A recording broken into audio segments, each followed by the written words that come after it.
J'ai eu envie d'écrire une suite à Marie-Jeanne lorsque j'ai écrit la dernière phrase du premier roman. C'est pas compliqué, c'est tout de suite au début. Euh, c'est certain que ces personnages-là ne pouvaient pas mourir en 45, en tout cas devant l'œil du lecteur. Il fallait absolument que je leur donne une suite. Je les aimais, ces personnages-là.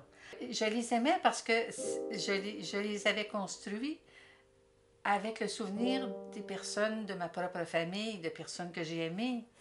Et je pense en l'occurrence à Marie-Jeanne, qui dans la réalité était ma grand-mère et qui a joué un très très grand rôle dans ma vie, un rôle très positif. Ce qui est intéressant, c'est les événements qui vont se produire aussi après la guerre et qui vont être au début d'une période extrêmement effervescente en termes de nouveautés, d'innovation.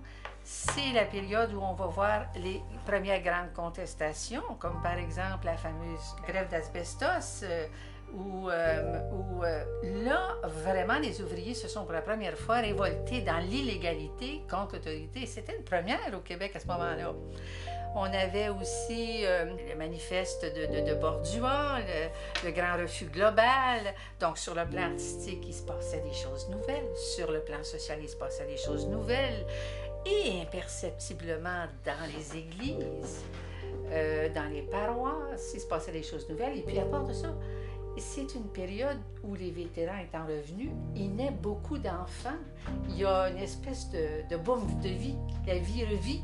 Moi, j'en ai le souvenir d'une période absolument belle, malgré le fait que j'ai lu beaucoup plus tard en étudiant qu'on l'appelait la période de la Grande Noirceur.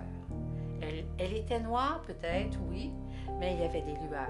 Ce que j'ai le plus voulu, je pense, en écrivant ce livre, c'est que les gens retrouvent l'émotion de revoir à travers mes personnages leur propre passé, celui de leur famille, celui de leurs tantes, de leurs oncles, de leur enfance, et à quel point, finalement, tous, tant que nous sommes redevables à ces générations qui nous ont précédés.